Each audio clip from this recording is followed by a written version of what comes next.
Mahlzeit, herzlich willkommen beim Radio Video Magazin und einem neuen Video unsererseits. Wir stehen vor dem Bayernpark.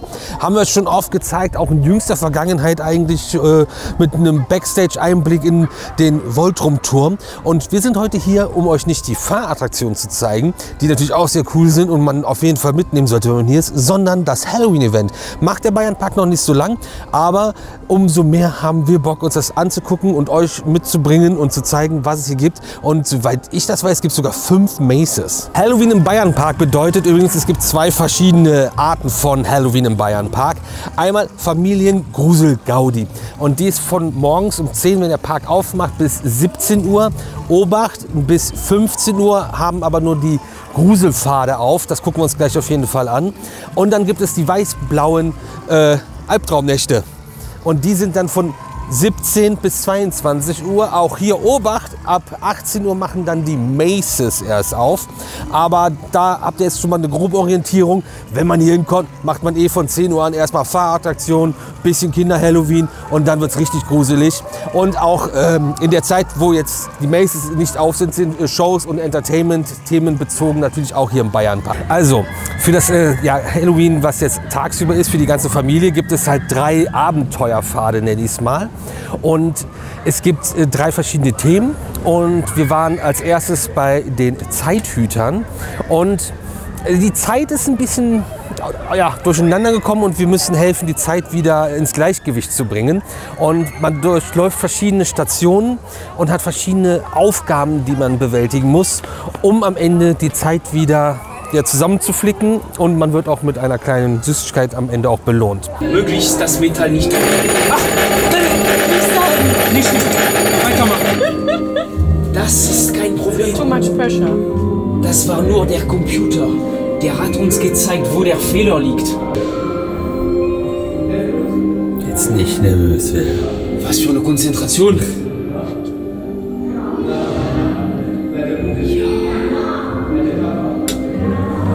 Maschine. Und dann blinken die in einer Reihenfolge. Und deine Aufgabe ist es dann, dieselbe Reihenfolge zu drücken. Ja.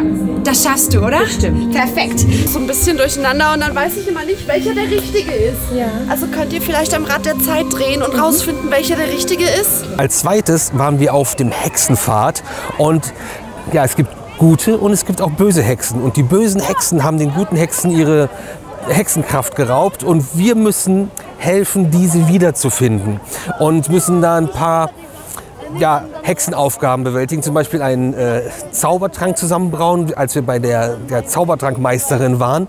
Und man kann denen am besten damit helfen, wenn man Mut mitbringt. Und ich habe Mut bewiesen und Schneckenschleim und Trollrotz ist eine wunderbare Kombination für einen Shot, das kann ich euch sagen.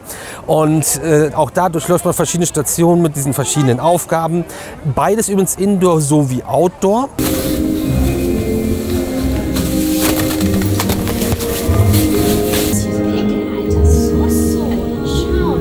Ihr seid bei mir angekommen, der Hexe der Zauberei und des Zaubertrankbrauens. Ich braue die besten Zaubertränke im ganzen Land normalerweise, nur habe ich meine Magie verloren. Wir kennen uns von der Schule. Ja? Von der Hexenschule. Ja. Eine ganz, ganz große. Ich habe nämlich immer gespickelt bei ihr die Zaubersprüche. Und als drittes ging es jetzt hier zu den Wolpertinger. Das ist ein Fantasiewesen, was man auch dann einmal in echt quasi sieht, und dann würde es eher als Fabelwesen bezeichnen, aber ist das nicht am Ende auch das Gleiche? Das Fabeln nicht so oldschool für Fantasie.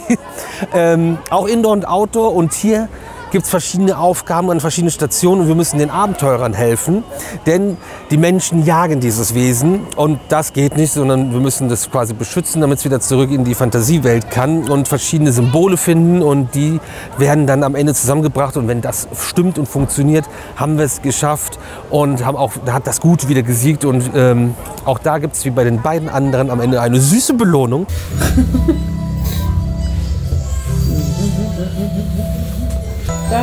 Ein Stern. Und versuche mit meinem verzauberten Fernrohr das geheime Zeichen zu entdecken, was sich da vorne in diesem Bild verbirgt. Hatte aber bis jetzt leider kein Glück. Kannst du das vielleicht besser als Ja, ich? ich versuche das mal. Sieht von hier aus, oder? Ich gerne noch folgen. Kann auch.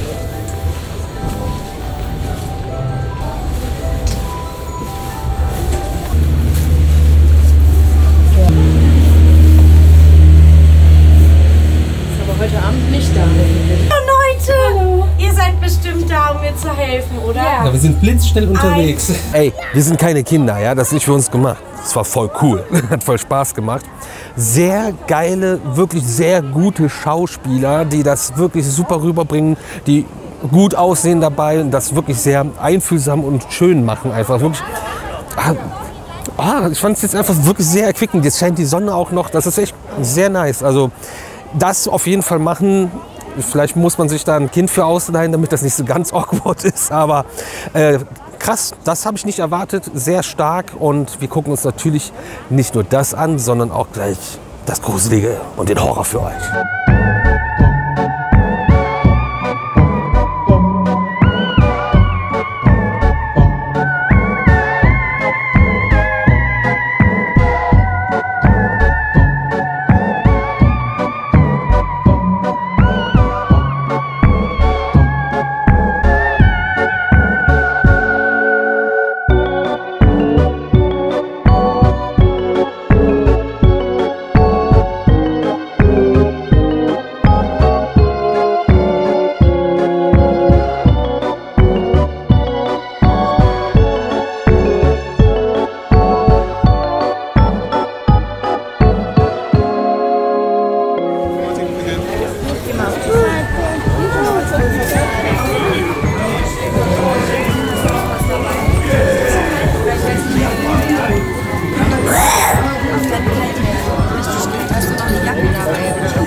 Nee, lauf mal schön, lauf mal.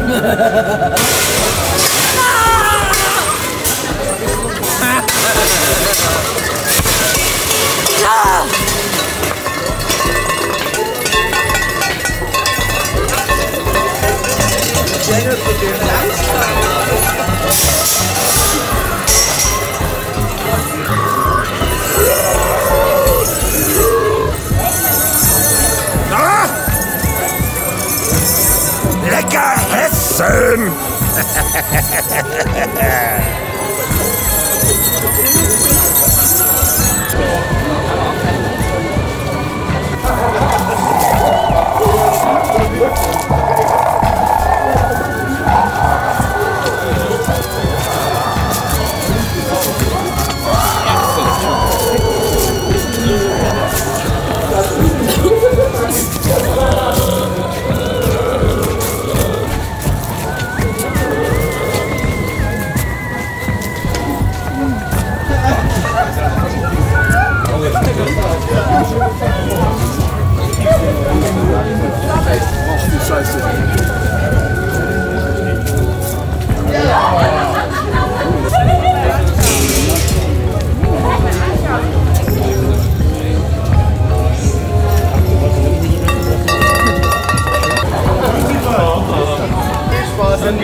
Reißen wir euch den Arsch auf.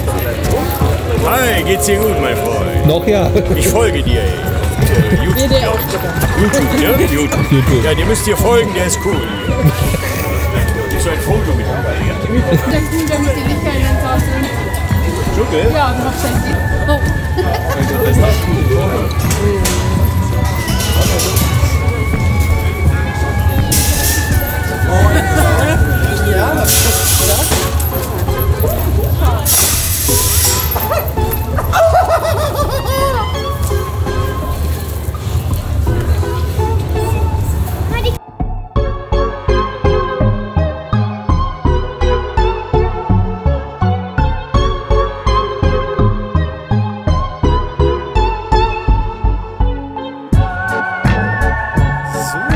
Mal ein bisschen die Kameraperspektive. Wir sind eine größere Gruppe und machen jetzt die Maces und können euch ein bisschen was auch zeigen und fangen jetzt bei der Alm an.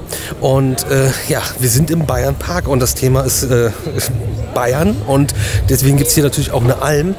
Und ja, da gehen wir jetzt mal rein und danach versuche ich euch noch zu erzählen, wie so ein bisschen die Story zu der Alm ist. Ich hatte dich doch vorhin schon mal, du komische Flitzpiepe, oder? Moment, ich klär das.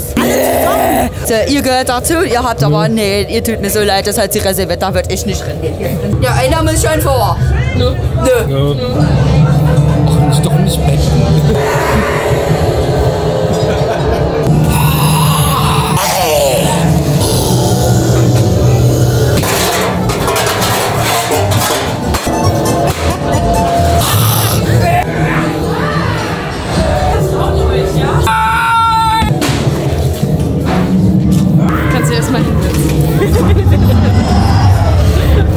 So, wir haben die Alm gemacht. Echt krass langer Laufweg, geile Scares, coole Effekte. Ich habe es glaube ich, noch nie gehabt, dass 3 Scare-Actor auf einmal aus einer Wand kommen. Das war echt cool. Ich habe es aber nicht drauf, also das werdet ihr nicht gesehen haben, wo das ist. Ja, und die Alm ist halt eine Alm und da ist ein Virus, glaube ich, vor einiger Zeit ausgebrochen und die wurde quasi aufgegeben. Aber 2 Investorinnen aus Sachsen haben die Alm übernommen und haben sich gar nicht gewundert, warum das so günstig zu haben war.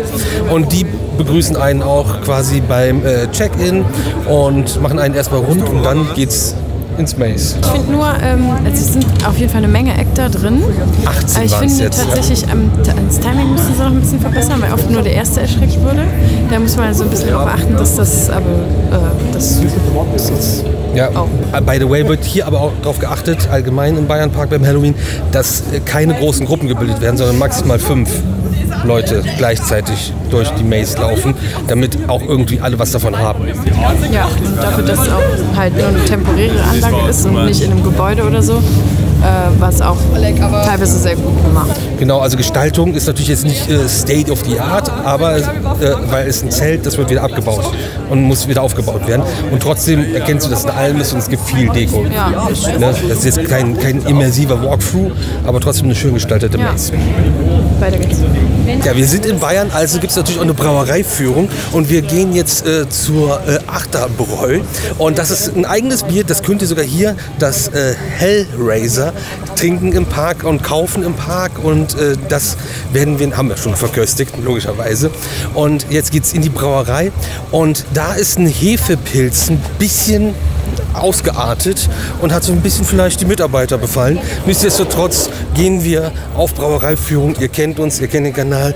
Bierchen geht immer. Herzlich willkommen, Susi Schluckspecht mein Name. Wir starten gleich im Awardzimmer und dann geht's ums Eck weiter. Können wir uns aussuchen, ob wir in der Produktion, im Lager oder im Museum starten. Führung dauert so 4 bis 5 Stunden, habt ihr mitgebracht, Natürlich. Oder? Perfekt. Freilich. Ja, freilich. Sehr schön. Das ist der Rudi Rauschinger. Rudi Rauschinger hat 1995 die Brauerei übernommen. Oh! Was ist denn mit der passiert? Die sieht ja übel aus. Oh, alles klar. Macht euch keine Sorgen, es ist alles in bester Ordnung. Geht doch schon mal vor, ich komm gleich nach.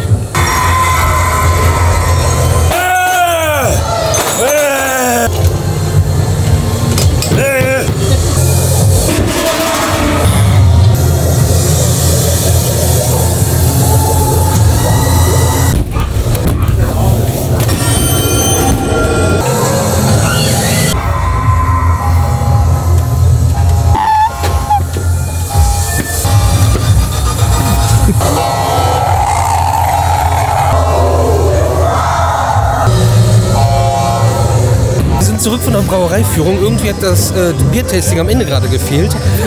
Ja, aber gut, wir haben uns ja auch für die Produktion entschieden. Ja, auch unsere Führung hat auch, wurde uns erstmal genommen und man kann das Bier aber wirklich echt jetzt hier an einem Kiosk kaufen. Sehr geil, weil halt die Hausbrauerei wirklich hier Props geliefert hat, also Dekorationselemente für eine Brauerei. Und es ist auch einfach mal ein Sattelzug Leergut bestellt worden, damit man ein Labyrinth aus Bierkästen bauen kann. Ja, der Hefepilz ist nicht nur ein bisschen mutiert und hat die Leute kirre gemacht, sondern man riecht ihn auch. Also es ist halt Biergeruch überall, also Hefegeruch. Ja. Das ist sehr authentisch, das Gebäude ist super authentisch. Ich weiß nicht, ob ihr den seht, da der Schornstein, der auch sonst immer hier ist, der qualmt sonst nicht, der qualmt jetzt sogar. Und geil. Ja, also gut, teilweise auch Fliesenboden und so, dieses Gebäude und so, wie das halt aussieht, das passt halt echt gut. Ja. Und diese großen Fenster, die dann noch reingemacht sind und so. War witzig. Ja. Und auch wieder gutes Scares dabei. Ich hoffe, das Plexiglas wurde fest angeschraubt, weil du bist sehr close und die hämmern da sehr drauf. Meine Fresse. Schön in einer Reihe, kein Pissbogen. Zuhören! Bei dem müssen wir mal lieb sein, dann redet er mal sehr nett über uns. Ein Zombie das auch so macht. Hallo? Ja. Ich weiß, ist nicht mehr ganz alles bei mir, aber das muss so sein. Als Zombie, ne? Komm, wir schicken erst mal. Seid ihr 3? Ja. Da spritzt die Kotze nur von oben runter. Ja, das ist ja nur Kotze. Also wegen was zu essen, ne? Das ist ja gut. Hallo, was wollt ihr? Es ist warm. Wollt ihr kaltes essen? Wir stehen jetzt gerade vorm Tollhaus, wurden jetzt schon von den Zombies begrüßt und warten jetzt, dass wir reinkommen können. Die nächste Maze, hier unter Freischutz. So, ihr zwei Freaks. Jo. Haut ab, los. Machen wir. Lauf, schneller!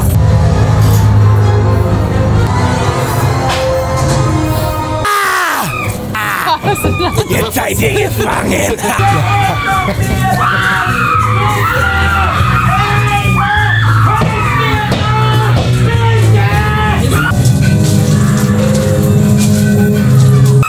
mir hier raus, bitte!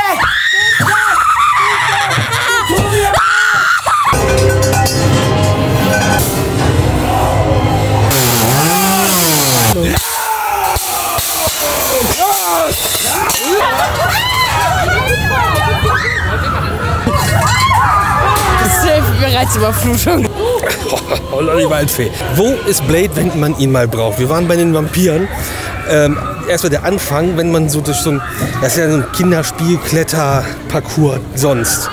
Wenn man da jetzt mal im Dunkeln durchläuft mit richtiger Musik und Beleuchtung oder auch nicht, das ist auf einmal schon ziemlich gruselig. Ja, Vampir-Maze, aber ein bisschen anders mal gemacht. Und nichtsdestotrotz fangen die und halten die Menschen und haben einen Haufen Blutkonserven. Und ja, du kommst auch in eine Bar, die erstmal wirkt wie eine normale Bar und dann ist das doch eine Vampirbar. Und das kennen wir alle aus Blade, oder? Ja, krass. Cooles Maze, auch wieder sehr langer Durchlauf. Heftige Schlussszene, würde ich mal sagen. Kann schon den einen oder anderen sehr bedrücken, obwohl es schnell und ist, aber es ist laut und brutal. Dieser Berg macht mich fertig. Ich kann nicht mehr. Bevor ich gleich umkippe. Ein bisschen viel Geschrei. Ja, genau. Also immer nur schreien, aber das ist ja auch ein bisschen so der Vampir-Style, ne? Ja, das schon, ja. Schwierig. Zähne zeigen und Ja. so auch, ne? Ja. Aber cool, echt cool, hat mir gut gefallen. So, Schlag auf Schlag geht's weiter. Wenn man hier links nach Dollhaus gegangen ist, geht's jetzt rechts in den Finsterwald für uns, ins nächste Maze. Franny, sie hat ja genauso ein dreckiges Lachen wie du. Ihr seid Geschwister. Ja. Wenn es 2 Eingänge gibt. Bino.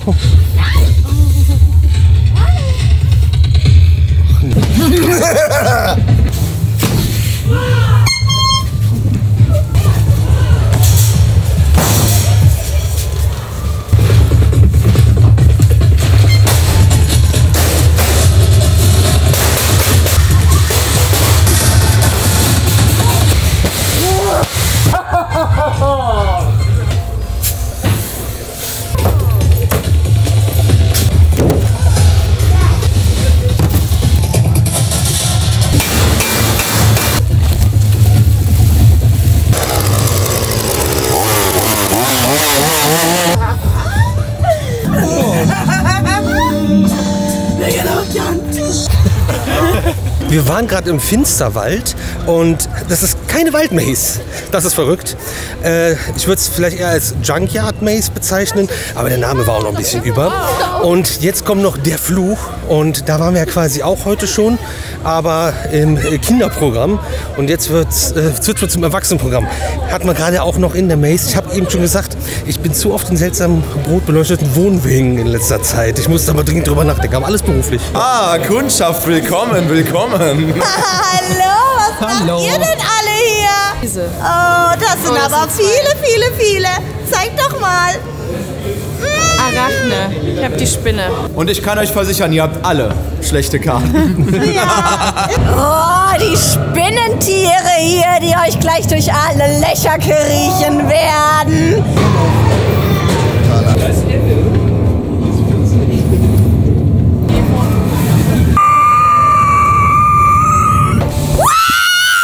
Die ist gut.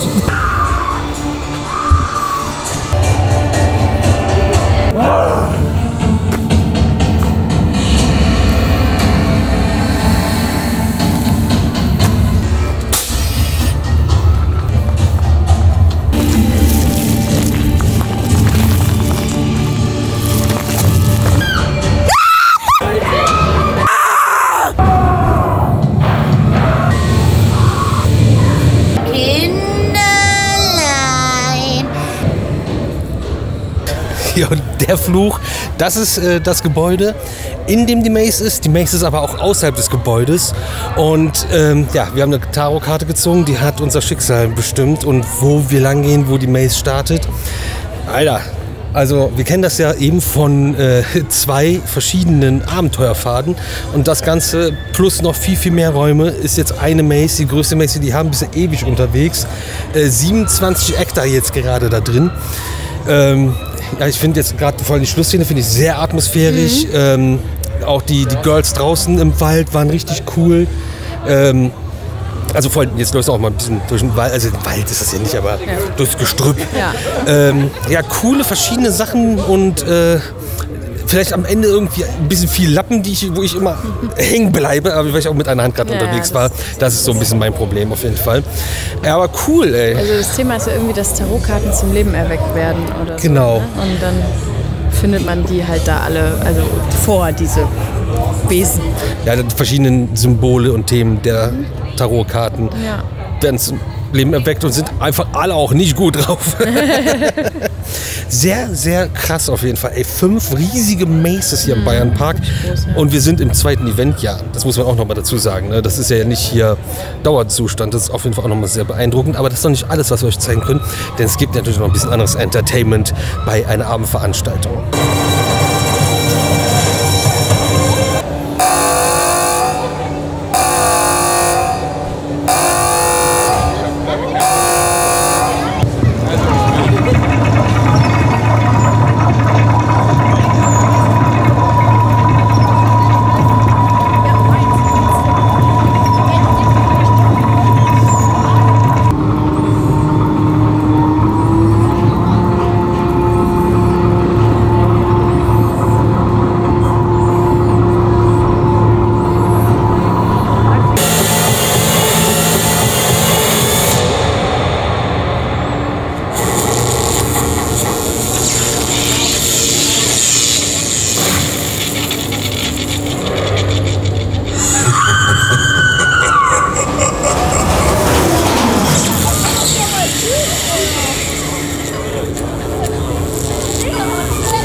So Leute, eine Feuershow gibt es natürlich auch im Bayernpark zu Halloween.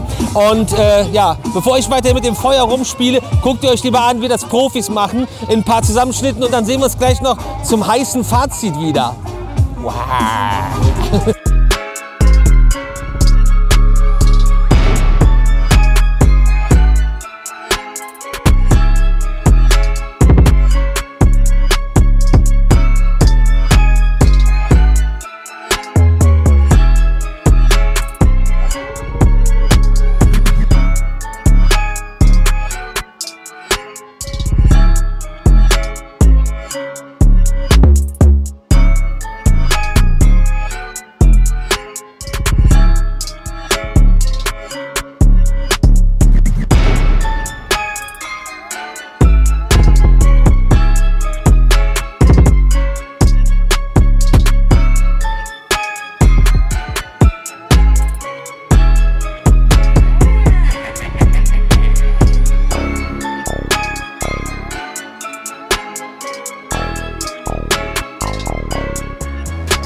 Das war ein wenig Feuer, was man noch braucht, damit es warm wird. Bayern Park, Halloween im Bayern Park. Das zweite Mal, dass wir das hier überhaupt machen. Erste Mal, dass wir uns das Ganze angucken. Ihr habt es ja eben gesehen, heute Mittag voll krass. Hat uns komplett überzeugt und richtig schön, richtig gut. Und auch jetzt schönes Event. 5 Maces, auch krass, dass es das gibt. Dazu muss man aber sagen, die Maces müssen immer wieder abgebaut werden nach Halloween und werden für Halloween dann später vielleicht wieder aufgebaut.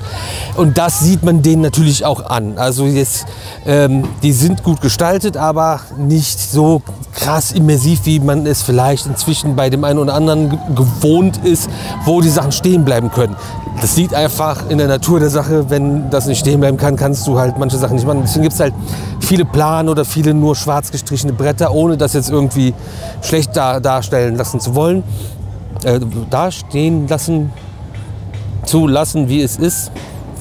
Auf jeden Fall sind die Maces besser als mein Deutsch, was jetzt vielleicht auch nicht schwer ist. Trotzdem cool und lange Maces, die Leute haben Bock und auch wenn wir jetzt irgendwie bei irgendwas nicht so krass abgeholt waren vielleicht, sind hinter uns direkt Leute panisch rausgerannt und waren fertig und brauchen erstmal eine Pause. Also das ist ja auch immer Empfindungssache, Maßstab, was hat man schon gesehen und wir haben jetzt gerade das 3. Halloween-Event in Folge, tagelang nacheinander. Das vielleicht auch dann irgendwie zur Einordnung für euch. Aber nichtsdestotrotz maximale Empfehlung unsererseits, dass ihr das Ganze macht. Vielleicht teilweise ein bisschen überfrachtet mit Scare-Actern. Es wird sich immer viele gewünscht. Vielleicht ein bisschen zu viel an manchen Stellen genau passend.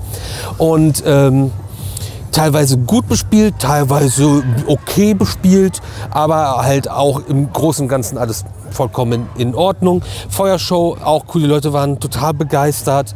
Den Künstler selbst haben wir schon super oft gesehen bei verschiedensten Veranstaltungen, nicht nur in Parks, aber auch auf Hochzeiten und anderen Sachen. Der weiß auf jeden Fall, was er tut und wie man vor allem die Leute beeindruckt und wie man einen Spannungsbogen aufbaut.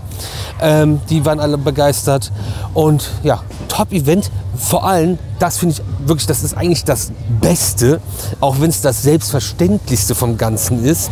Es gibt einen Parkplan, ne? Kennt ihr ja schon, einen Fahrplan für einen Freizeitpark. Den gibt es hier auch, aber es gibt einen speziellen, tagsüber könnt ihr den quasi benutzen, wie er immer ist.